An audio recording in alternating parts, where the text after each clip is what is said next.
Hey everybody, welcome to the channel. WildMax1 here bringing you another Raid Shadow Legends video, today with another guide, and we're doing our first epic champion of the series.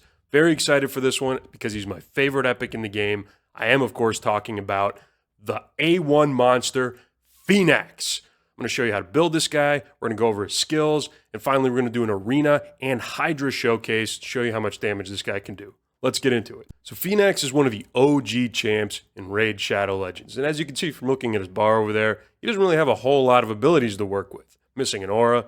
But what Fenax does bring to the table is an incredible amount of damage. He does have a few useful debuffs that you can also slot him in for on a team if you need them. But for the most part, you're bringing Fenax to bring that A1 and absolutely obliterate your opponents. Let's take a look at his kit. On his A1, Put Down, attacks one enemy, places an extra hit if the target has any debuffs, which he does bring in his kit if you don't have any other debuffers. Enemies killed by this skill cannot be revived. Ever useful, this is fantastic in places in PvE like Ice Golem. It's always going to be relevant in Arena with all the revivers, Wukongs, and more recently, Embrace the Anomaly. This is his primary skill that you're going to be bringing him for. This is what he's really known for, is one of the hardest hitting A1s in Raid Shadow Legends, and I'm including mythicals and legendaries in that list. On his A2, Stern Partner, attacks all enemies, has a 75% chance of placing block buffs for 2 turns, places a block active skills debuff for 1 turn if this skill does not place that block buffs debuff. This is on a 5-turn, booking down to a 4-turn cooldown, and this chance only goes to an 80%. So if you're thinking about bringing him as your only block buffs champion for a composition, for Hydra, for example, then you're probably going to need to get someone else to back him up, because you can take this all the way up to 85% chance if you get the Sniper Mastery, but in my opinion, it's not enough to do on his own. There's too much variance there, so you should bring a primary block debuffs champ, but if you want a secondary one, Fenax can add that to a team. Decreases bomb debuff detonation counts by 1 turn when Talia is on the same team. That's not really relevant.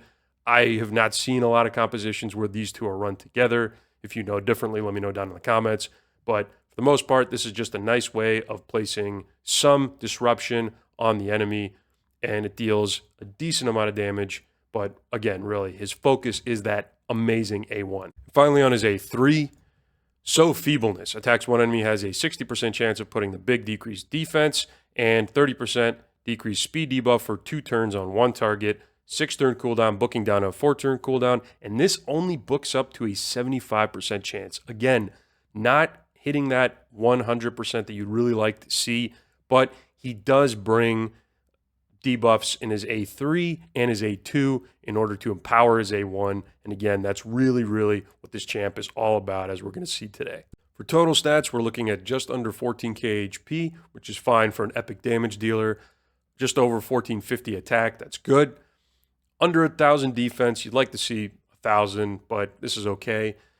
Speed is fine, 96, and standard for the rest for a damage dealer. So when you're going to be looking to build Fenax, you're going to want to make sure that you have 100% crit rate. You're going to make sure you are beefing up his attack as much as possible and that you have good crit damage on him. Accuracy is really the question about where the variance comes in for building this champion. If you're going to be focusing on a build where his A2 and A3 are going to be relevant for you in the content that you're running, then you obviously want to make sure you have the requisite amount of accuracy to land them. But if all you're doing is focusing on his A1 damage and you're bringing debuffers in order to get that double hit already, then you don't need to worry about accuracy. With that, let's take a look at how I have mine built. So it looks like I have my Fenax in a smattering of different gear, and I do, but I also do have a finished 4-piece lethal and 2-piece cruel. I'm going to recommend this as his best PvE setup. For Arena, you're going to probably want to have either Savage and Lethal along with 1-turn Stone Skin just to make sure he survives. But for PvE, I think this is the best bang for your buck, particularly because while Merciless is sometimes considered the best, 9-piece Merciless considered the best damage dealing set for a lot of attack-based champions, and even for some non-attack-based champions just because of the power of that set, Fenax, for the way that I'm using him, doesn't get as much value out of it because he doesn't care about the cooldown for ability decrease. He doesn't care about that. The 4-piece is kind of useless on him here because all I'm really using him for is to hit as hard as possible with that A1.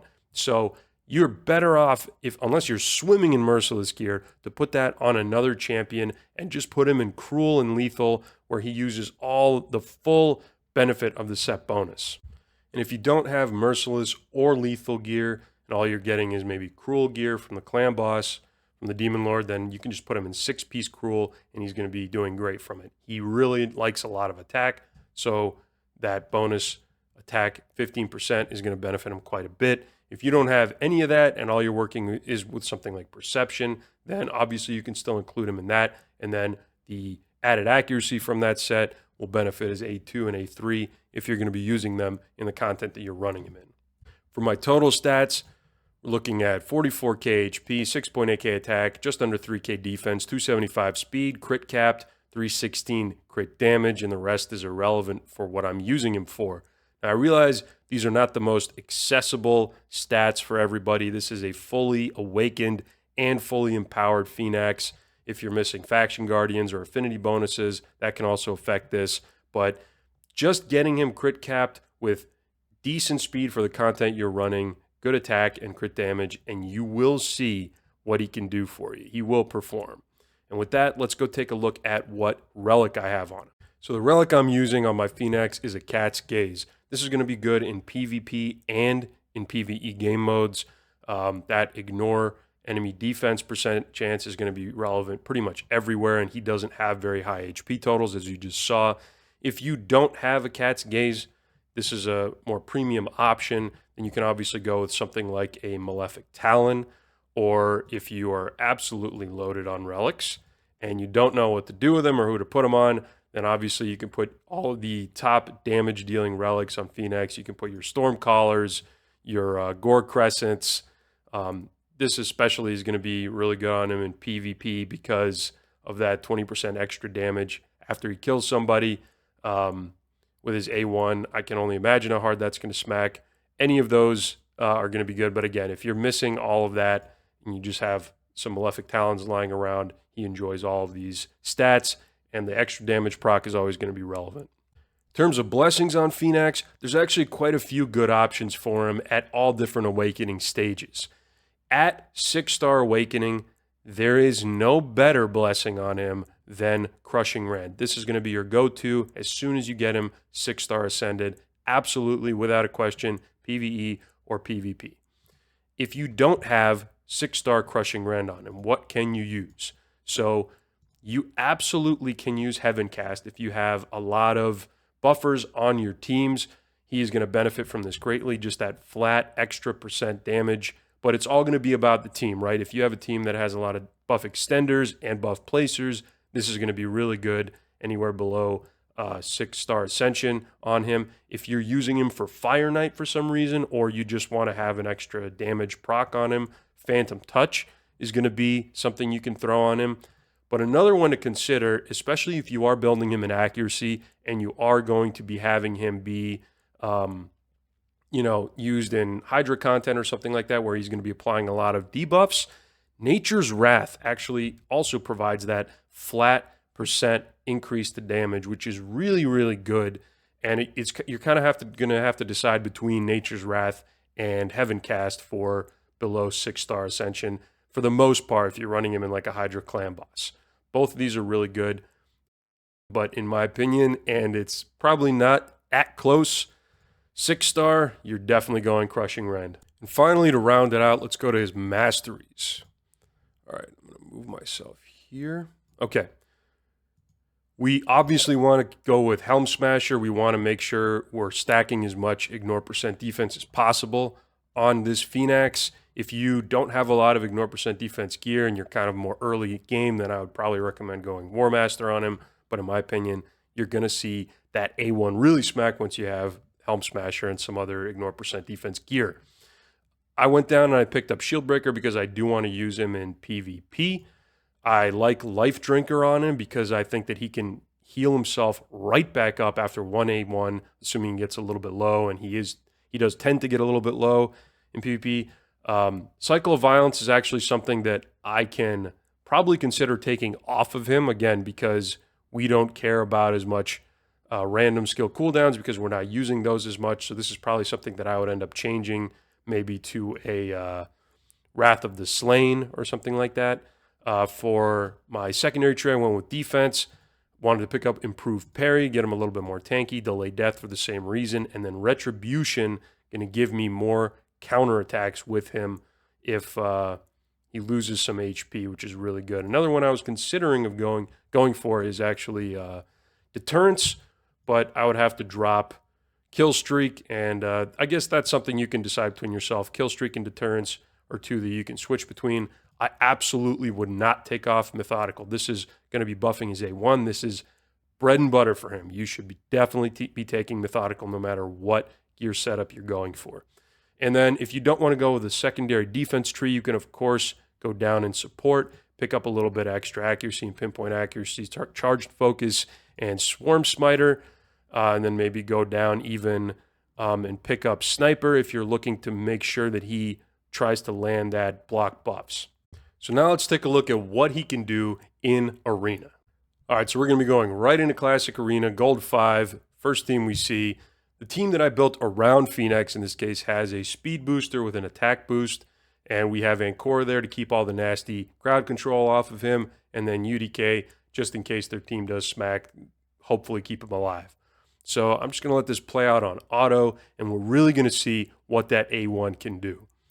So that's a pretty tanky team there. UDK has War of the Fallen, and he kills him in one hit. Didn't even need a debuff on the champ or anything. He just immediately smacks and kills the UDK. That is how hard he can hit with that A1. That wasn't even a double hitter. That was a single hitter. That was a double hitter, and once again, he is block revived on the Arbias right there. So as you can see, this team is already pretty much toasted. There's really no path to victory for them, unless the Morgana was somehow able to do an extraordinary amount of damage, but she's gone now too. And this is what he can do. Assuming you can keep him alive, he can just slowly whittle the other team down, member by member, keeping them down, putting them down with that A1, very aptly named A1, and he's just going to completely just work his way through the team. And that block revive is truly finality. It's what wins you the game in the end.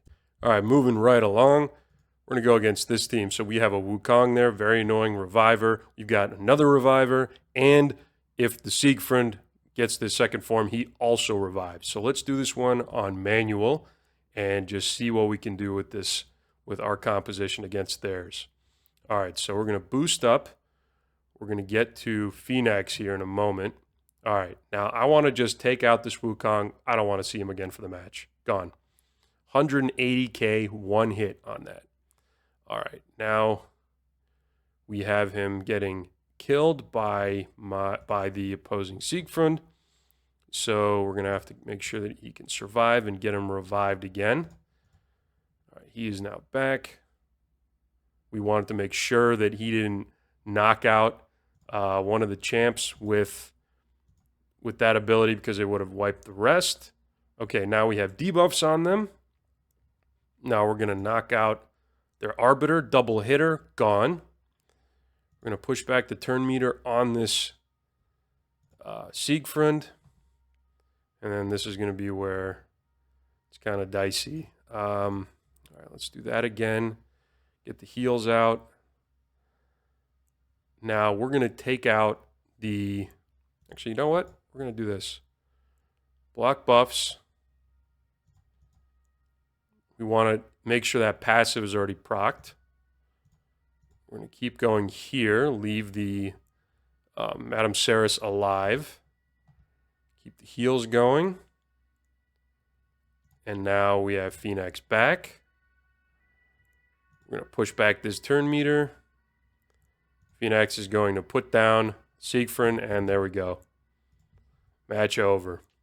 A little bit dicey there with the Siegfried, very powerful champion, but as we saw there again, the Wukong, after that kill initially, we weren't even thinking about that Wukong. That Wukong would have stripped buffs, dealt damage, potentially wiped us, but we were able to control him, Kill him, get him out of the way, and then focus on the rest of the team as we took them down one by one. Going for our next team here, once again a Wukong team. I just can't get enough of putting down those annoying Wukongs. It's just one of the most satisfying things in the game right now in Arena is just to be able to take that champ out and make sure that they're not annoying, coming back, stripping buffs, and killing your team. So we're going to see right here. Okay, there we go. Let's take him out of the fight. He's gone. And we're going to have to get rid of that Gurgo here in a second. Let's res our bias. Now let's try to apply fear on them. Hopefully get them to miss a turn. Boost. Let's put down the Gurgo. And their damage dealers are gone. That team is now done. There's nothing they can do to win this match at this point. They do not deal the damage. And it's just a matter of time before Fenax just closes this one out. Truly, in a classic arena, especially in live arena, maybe in lower tiers, you might be having some success with Fenax. I haven't tested him out yet in Gold 4 live arena in my ELO, but I think he could be a fun surprise pick. As you saw there, he was just A1ing through petrification to kill the Arbiter. Such a great champ, such a great pick with that double hitter A1. Amazing. Love the block revive. Next place I wanted to showcase him was just one of the classic PvE places where he can shine, and that is applying a block revive on the ads in Ice Golem. So here I just threw, you recognize the two from the arena right now. I wanted to make sure I got debuffs on the ads, and then I brought a wave clear champ here in Chalco.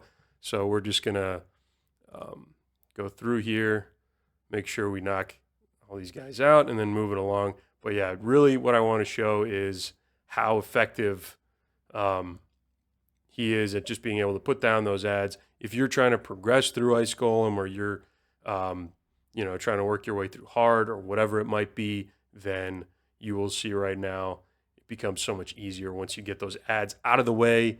Once they're gone, here he's blocking revives. Not that it's relevant, but again, it's just there's something really satisfying about seeing that golden eagle appear over top of the champs that he just puts down. I love the block revive animation there. It's just so satisfying to me. Okay, so here we go. Everybody is already nice and laden with some debuffs. And here we go. Fenax, 1, 2, block revive. Done. That guy's gone. Don't have to worry about him again. Not an issue anymore. All right, let's get to the next one here. Sure. Go ahead and do some damage. 1, 2. Oh, he missed that one. That's unfortunate. Okay, let's bring that back around. He may be gone by the time he even gets to him. We'll see. All right, we'll go ahead and do this just because I want to make sure Fenax is the one. There it is. Done. All right, those ads are now out of the way, and the rest of the match is just going to be about how quickly they take down the boss. But as soon as the boss procs his slam, the ads are staying dead. Really, really great way of handling this specifically. There's other champs that can do it really well, but again, Fenax, as you saw, his A1 just hit as hard as it did right there. He also brings great boss damage. A lot of benefits from bringing this champ. He also has block buffs if you do need it. Obviously, not relevant for this encounter, but again, there it is. Boom. And he blocked the revive on the Ice Golem itself. Just another area where you can use him and where he shines. And the final place that I wanted to use him in today's video was in Hydra. I'm going to be using him on my Brutal Hydra team. Clash hasn't started, so we're obviously not keeping anything here, but this is the team that I've put together for him. Normally I run this with Ninja in his place, but we're just going to slot him right in and go for it. So let's take a look what he can do. So my goal with this squad is going to be to kill the head of Decay as quickly as possible, and then to get moving towards the damage. All right, so there we go. Already 500k from 1A1. Now, normally I would want to charge up Teox's A2 a couple times, but in this case, we're just going straight damage with Fenax's A1. All right, we're going to be getting there in just a moment. He's going to be hitting again with Mikage's ally attack. There we saw some good damage coming in. All right, here we go. Knock it out. Boom. 500 and a million pretty much right there. Let's see what else he can do once the head is already decapitated. All right, let's keep the buffs rolling with Mad Hatter. Okay, here we go. Now, there's no defense down on that. Let's take a look at how hard he hits. 1.6, 1.8 million. That's with only 2 debuffs on the head and no decreased defense, no weaken. That is an incredibly hard hit. We're going to have him do the last hit on that as well.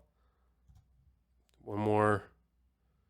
1.2 million. But you see how this works. And the way this whole composition is designed is to make sure you're killing one head at a time with that really strong A1 attacker, in this case, Fenax.